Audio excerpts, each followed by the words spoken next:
என் தம்பி முருகேசன் எனக்கு பிறக்க போறது பொண்ணும் ஆணும் இருந்தாலும் மீனாட்சி தான் என் வீட்டு மூத்த மகன்னு சொல்லிட்டு இருக்கேன். வீரபாண்டி தான் இந்த மண்ணு. இந்த மண்ணு தான் வீரபாண்டின்னு ஊர்ல பல பேர் பேசிட்டு அலையறாங்க. ஐயா, இந்த வருஷம் நம்ம ஊராளுங்க ஆசைப்படுறது என்னன்னா, அந்த கிராமிய பாடகி தமிழ்ச்செல்வியை பாட வச்சா ரொம்ப நல்லா இருக்குன்னு சொல்றாங்க ஐயா. போன திருவிழாவுக்கு வரும்போது உங்க அக்கா பஸ்ல தானே வந்தாங்க. ஆனா இந்த திருவிழாவுக்கு கார்ல வந்திருக்காங்க. அதுவும் இல்லாம அவங்க கழுத்தை கவனிச்சிங்களா? எம்போட்டு நகைங்க போட்டிருக்காங்க. அதுவும் இல்லாம வைர நெக்லஸ் வேற. அந்த புள்ள சரசுவ பாத்தீங்களா?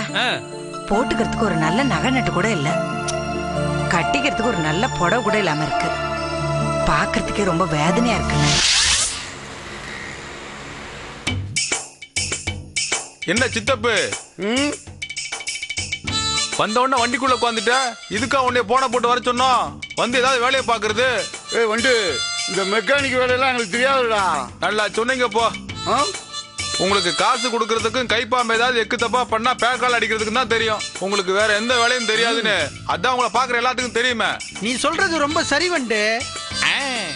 கைப்பாம்பு என்ன வர வர கொஞ்ச நாளா திமிரு ஜாஸ்தி ஆகிட்டு இருக்கு. ஆமா, நீங்க வேலைக்கு ஆடு கோழி மீன் முட்டைன்னு வாங்கி கொடுத்தீங்கல்ல, அதை சாப்பிட்டுட்டு திமிரு ரொம்ப ஜாஸ்தியாக பிடிச்சி. என்னைக்கு தாமரை ஊருக்கு போயிட்டு வரேன்னு போச்சோ அன்னையிலேருந்து நீ என்ன வாங்கி கொடுத்துருக்க? பச்சை தண்ணி கேட்டா கூட குளம் குட்டை வாய்க்கா வரப்புன்னு பார்த்து போய் குடிச்சுக்கிடாங்கிற. கைப்பாம்பு வாங்கி தின்னு விட்டு போய் பேசாதடா, அப்புறம் வயிறு வலிச்சு செத்து போடா. என்ன சித்தப்பு ஓவரா போற? இப்படி சாவு விடுறதுக்கா வந்த? என்னடா சின்ன பசங்க கால் வலிக்கு 5 கிலோமீட்டர் வண்டி தள்ளிட்டு வந்திருக்காங்களே, எவ்வளவு கஷ்டப்பட்டிருப்பாங்க. அவங்களுக்கு ஒரு சிக்கன் பிரியாணி ஒரு மட்டன் பிரியாணி வாங்கி கொடுத்து அப்படியே கையில ஒரு ஃபுல் பாட்டில கொடுத்திருந்தா எவ்வளவு சந்தோஷமா இருந்திருக்கும். அதை விட்டு போட்டு எப்பவோ வாங்கி கொடுத்தது எப்ப உட்காந்து கணக்கு பாத்துக்கிட்டு இருக்காக்கும். வண்டு நான் வாங்கி தர மாட்டேன்டா. சரவணை வந்து அவன்கிட்ட கேளு. என்ன சித்தப்பு இதுக்கு போய் கோச்சிக்கிட்ட? நாங்க என்ன அப்படி தப்பா சொல்லி போட்டோம்? பசிக்குதுன்னு சொல்லி சாப்பாடு கேட்ட தப்பா? கேட்டா பசிக்குன்னா கேட்டீங்க, ருசிக்கலடா கேட்டீங்க. இங்க பாருங்கடா, ஆளுக்கு ஒரு டீ பண்ணு வாங்கி தரேன். அதை தின்னு விட்டு டிரைவிங் ஸ்கூல் பக்கமா வந்து சேருங்கடா.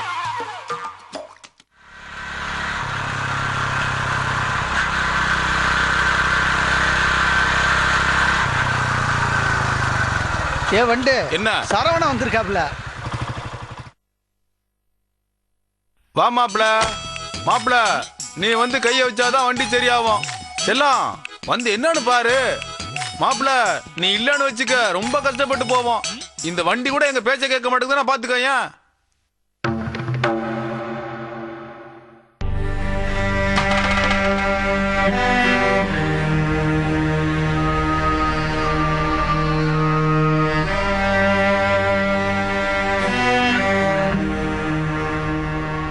என்ன சரவணா வந்தோடனே சித்தப்ப கணக்க பேசாம நின்னுட்ட?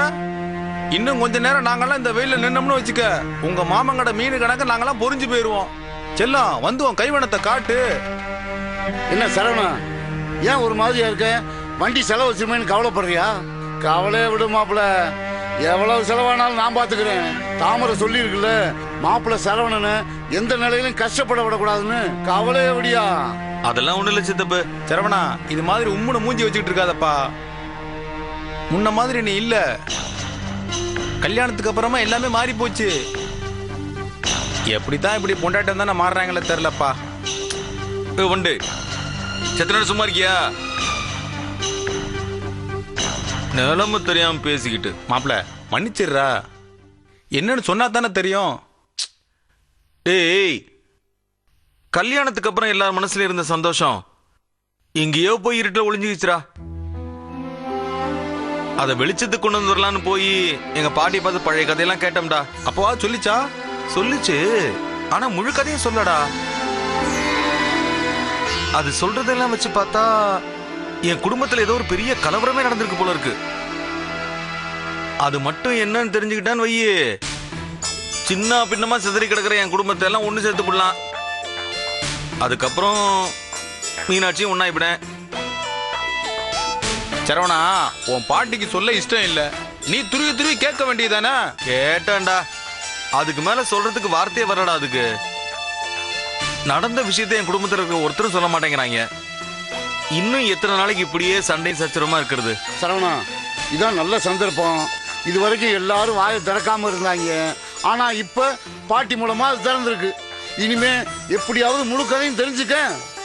இப்ப பாட்டியும் சொல்ல மாட்டேங்குது, ஆத்தாவும் என்ன கண்டா ஏதோ வேண்டாதவனை பாக்குற மாதிரியே பாக்குது.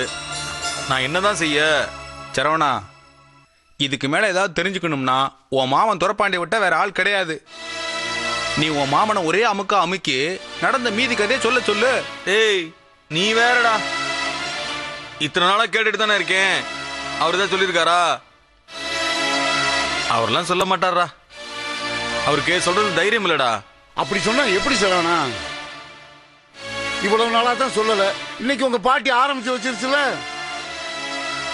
இனி அவரை முடிச்சு வைக்க சொல்லு.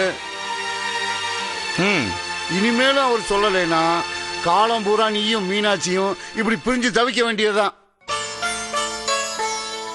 இது உங்க மாமனுக்கும் தெரியும்ல. அவர் தான் எதுனாலும் சின்ன பிள்ளை மாதிரி அழுகுறாரு. சரவணா, இப்படியே பேசிட்டு இருக்கிறதுல அர்த்தம் இல்ல.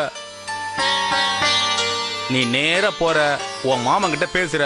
என்ன, அந்த ஹோட்டல் கடைக்காரரு ரொம்ப பிடிவாதமா தான் இருப்பாரு. நீ மட்டும் விட்டுறாத. ஆமா சரவணா, அடிக்க அடிக்கத்தான் அம்மி நகரம்னு சும்மாவா சொல்லி வச்சாங்க? சரி, நீங்களாம் சொல்றிய, போய் கேக்குறேன்.